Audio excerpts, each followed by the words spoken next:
Bueno, en realidad... Frente Ciudadano por México. Sí, recibimos una invitación para integrarnos, para dialogar para la construcción del Frente Ciudadano por México.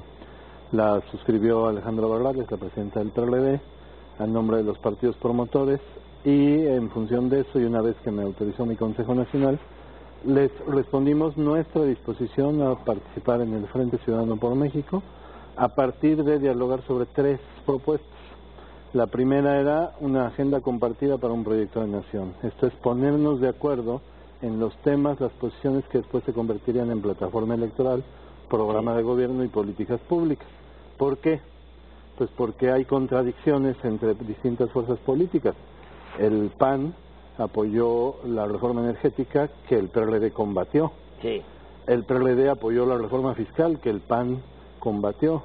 Nueva Alianza defiende la educación pública, defiende los derechos de las mujeres, los derechos no son negociables, entonces tendríamos que establecer qué puntos compartidos. La segunda propuesta que le hicimos al frente fue para el proceso de selección de la candidatura a la presidencia. Dijimos debe ser un proceso deliberativo, debe ser un proceso incluyente y democrático. ¿Qué queremos decir con eso? Que se promuevan debates. ¿Para qué? Para que los aspirantes a la candidatura fijen posición respecto de esa agenda compartida. Incluyente, que pudiéramos proponer nosotros una candidatura, los otros partidos otra, o integrar a alguien de la ciudadanía. Y democrático, para que hubiera reglas claras, acordadas, y quien se postulara supiera que no se trataba de un juego, de un arreglo popular. Y tercero, tan importante como las anteriores, un diálogo transparente, responsable, público. Sí. No digo que las negociaciones las hiciéramos... No pueden hacerse públicas. No, pero los acuerdos sí. Y si transparentas los acuerdos, si los transmites en internet o con cobertura a medios, generas, y la propuesta nuestra era 2 blindajes positivos. Uno, demostrar que no se tratarían de acuerdos populares abajo de la mesa de dirigentes de partidos. Y 2, ante las desconfianzas mutuas o ante los cambios que surgen en cada momento, garantía de cumplir lo pactado.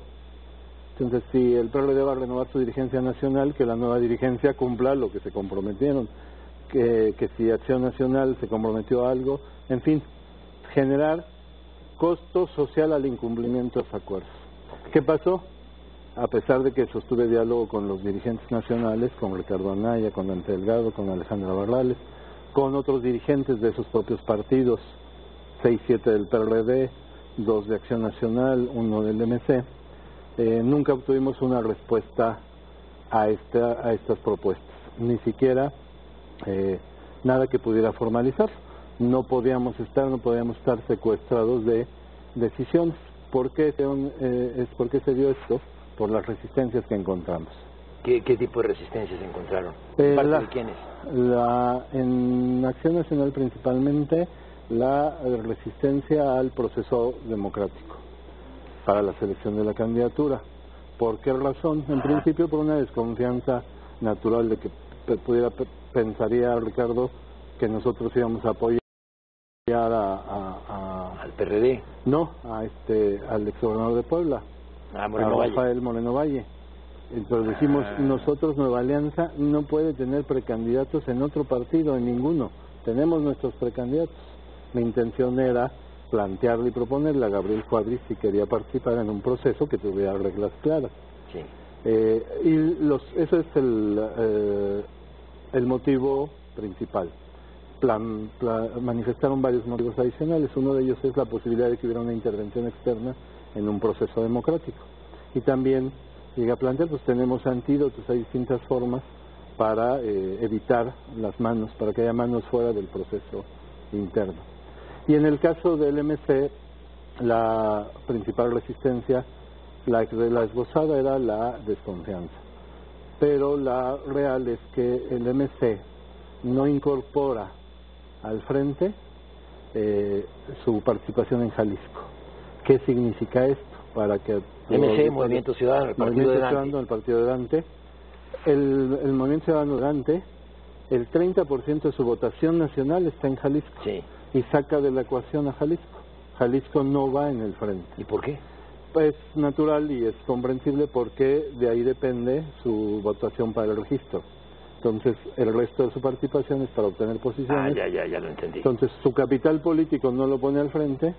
Al salirse Jalisco de la ecuación y una eventual incorporación de Nueva Alianza, se hubieran tenido que negociar posiciones para todos. Entonces, para decirlo en una frase, entre menos burros, más olotes. Estaba planteando el 25% de las posiciones, y esto es no solo más de lo que le correspondería, sino que entrando otro jugador, pues hay que repartirlas entre todos los participantes.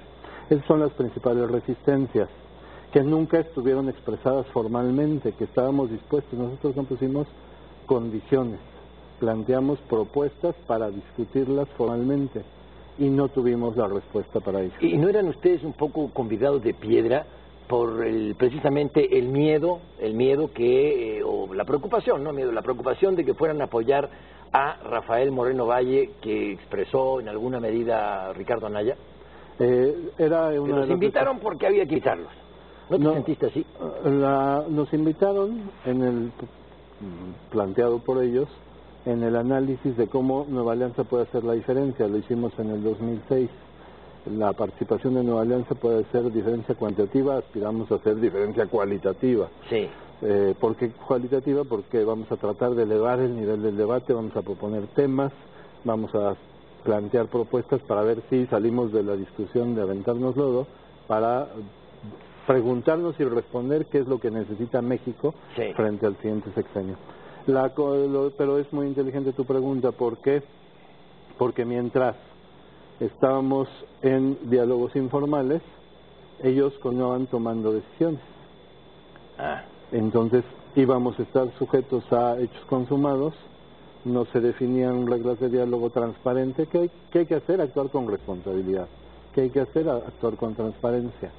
Lo que dijimos varias veces es: la ciudadanía está enojada, reclama que nosotros tengamos una actitud distinta, todos los partidos políticos, todos los políticos, pero no está exigiendo que nos maquillemos de ciudadanos, está exigiendo que actuemos con responsabilidad, con transparencia y que hagamos nuestra chamba.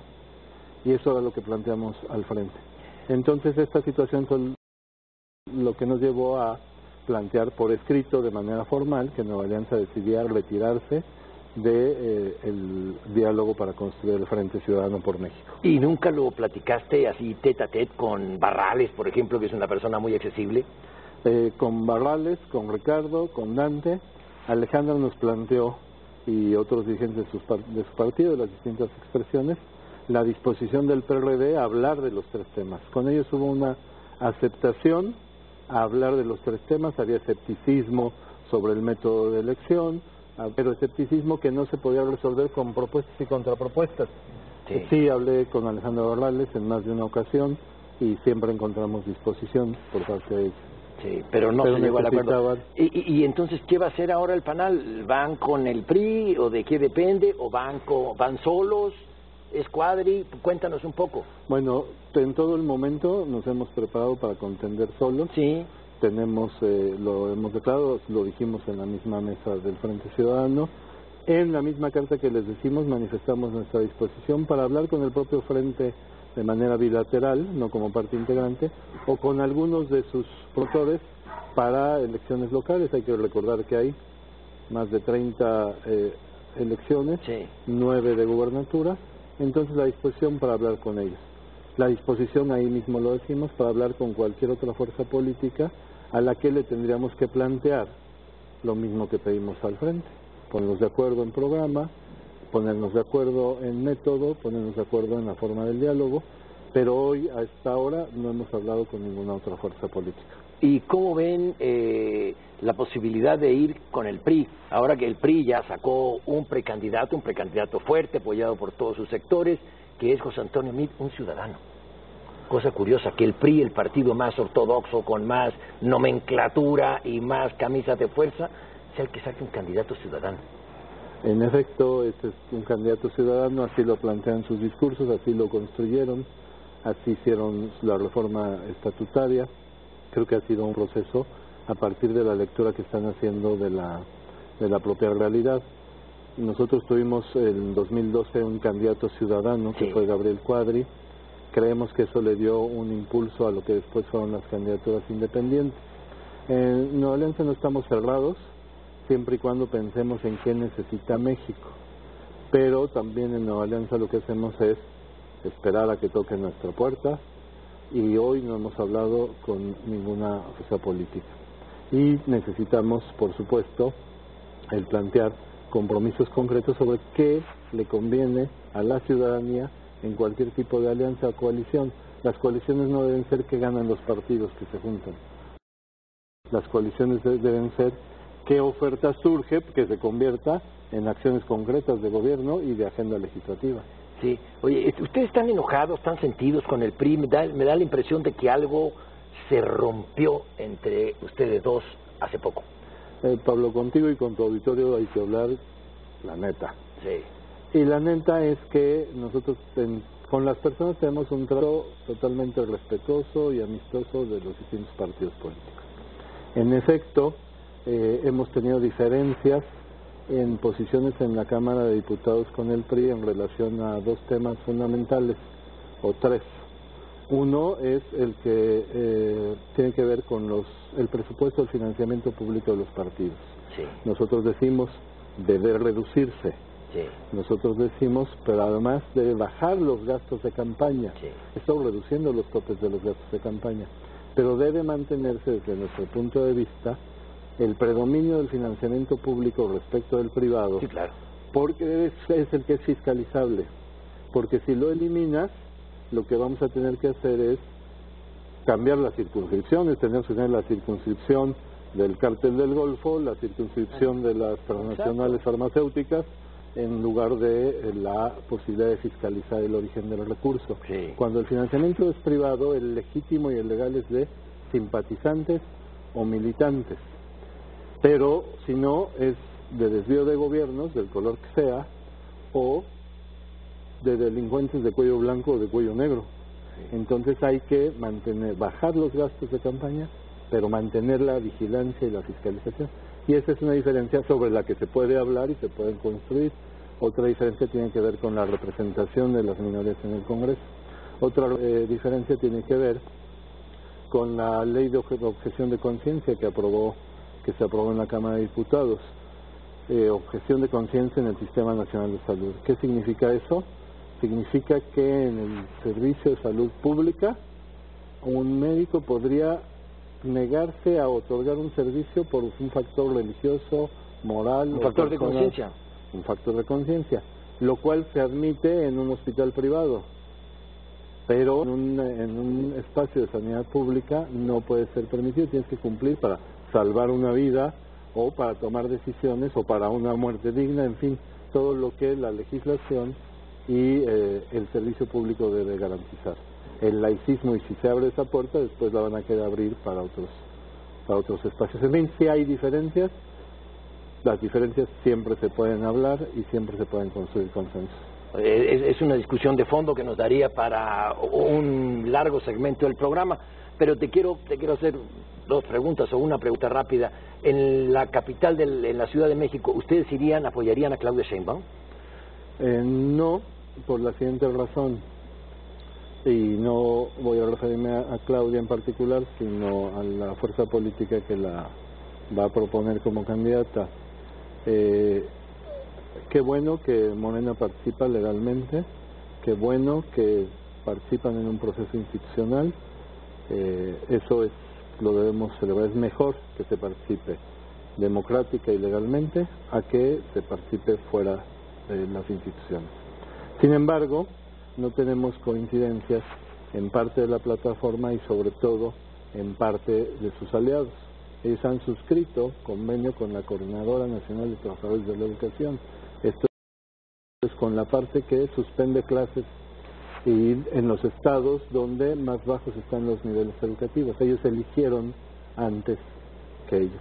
Sin embargo, institucionalmente como partido coincidimos en foros, he dialogado con alguna de sus dirigentes y con algunos de su staff, y hay un respeto, pero no habría posibilidades de postular a Claudia. Sí, muy clara la respuesta. Luis, vamos a ir a una pausa, pero al regreso te quiero preguntar en caso de que Margarita Zavala no logre las 800,000 o 1,000,000 de firmas que se van a requerir, ¿irían ustedes con ella? Hoy tienen muy buena relación. Vamos a una pausa, volvemos. El sillón de pensar.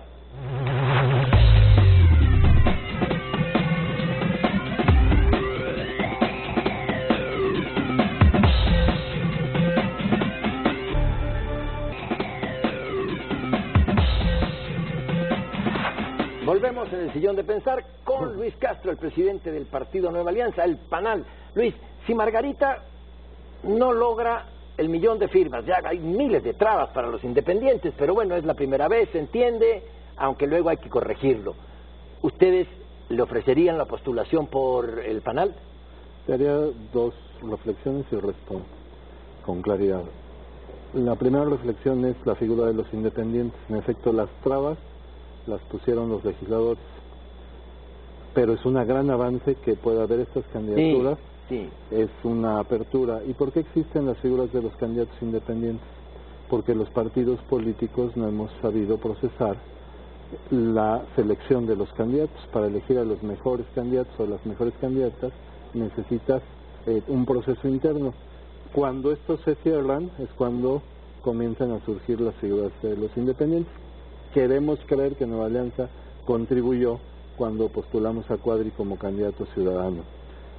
Al menos algo se incidió en el debate, en los debates y en el proceso político. Luego, los candidatos y candidatas independientes o aspirantes a estas candidaturas han tenido una ventaja respecto del resto de los candidatos, que se tardaron y empiezan a darse cuenta de ello, que es que tuvieron permiso para hacer campaña cuando los demás lo tienen prohibido. La figura de actos anticipados de campaña. Sí. Y aquí tuvieron meses, están teniendo meses para hacer campaña, sí, claro, con permiso y con aplicación tecnológica. Sí. Entonces deberían convertir, y lo han empezado a hacer algunos de ellos, la propia Marichuy, la propia Margarita, a salir sobre él y pedir el apoyo. Bueno, con Margarita es una personalidad política influyente sin lugar a dudas. Hemos tenido conversaciones con ella, no solo ahora que está aspirando a la candidatura, sino anteriormente.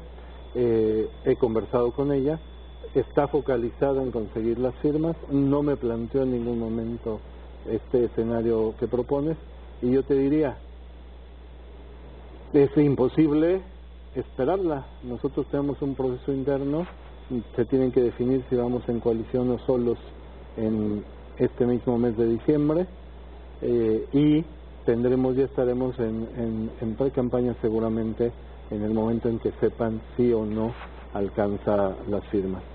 Sin embargo, en 2012 tuvimos que buscar candidato a la mitad de la pre-campaña. Entonces, lo que yo te diría es, en este momento no está hablado ni pensado, pero no podemos cancelar ningún escenario. No cancela ningún escenario, ha sido tu respuesta a varias de las preguntas sobre candidatos. Oye, ustedes tienen su fuerza principal en el magisterio, que tiene una gran capacidad de movilización. ¿Sigue siendo una agrupación fuerte o ya es un mito el magisterio? No, nuestra alianza estratégica con los maestros y las maestras de México es fundamental. Nosotros aspiramos a ser el partido que mejor represente los intereses legítimos de los trabajadores de la educación. Lo que puedo decirte así con contundencia es que no hay fuerza política, organización o persona que pueda manipular el voto de los maestros. Es una parte de la sociedad que tiene mayor preparación que el promedio nacional y toman sus propias decisiones con gran responsabilidad. Lo que podemos hacer y lo que creemos, estamos convencidos de que hacemos, es representar mejor que ningún otro partido, porque nuestra plataforma educativa, que además la ponemos como condición en cada negociación, que es la defensa del artículo 3º constitucional, que dice, lo recordamos, que la educación pública debe ser gratuita, debe ser laica, debe ser de calidad, debe ser obligatoria y de calidad, pero de calidad, siempre decimos, y debe ser incluyente. Oye, ustedes, tú en lo particular has sido muy consistente en señalar que el gran problema de México es la desigualdad. Y en la raíz de nuestra desigualdad está la educación, una educación absolutamente elitista o dispareja. Sí, que hay dos niveles en esta segunda parte de tu frase. En efecto, el principal problema del país es la desigualdad y el principal componente de la desigualdad es la pobreza en sus distintos grados. Sí. Y la incapacidad que hemos tenido para que el modelo de desarrollo pueda abatir estos problemas, y en el modelo de desarrollo tiene que ver la educación. Ahora, este problema que hablas de la educación se presenta de manera distinta en la educación básica, en la educación media superior y en la educación superior.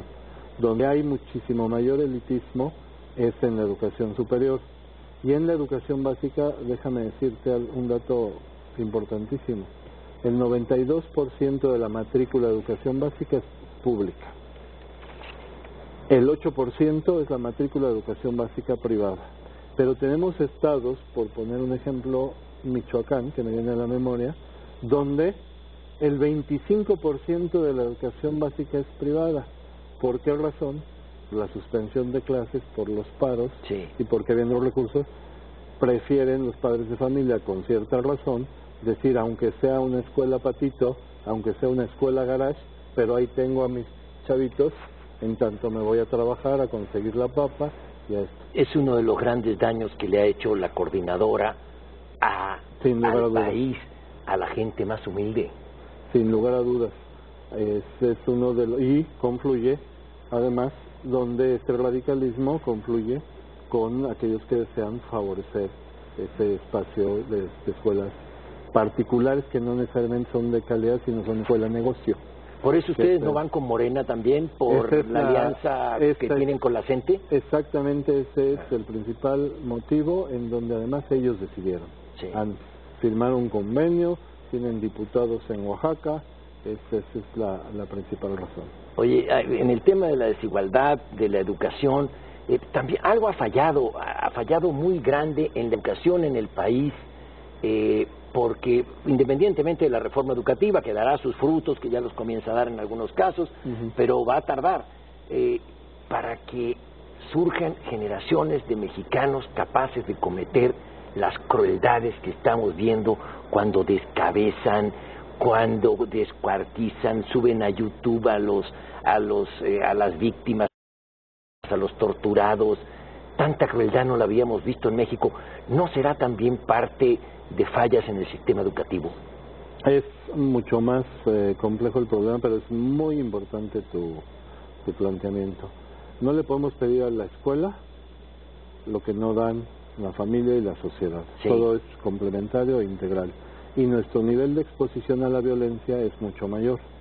Es mayor a partir de lo que se ve en Internet, a partir de los videojuegos, a partir de los noticieros, a partir de los programas y series de televisión, de lo que le podrían denominar algunos la narcocultura.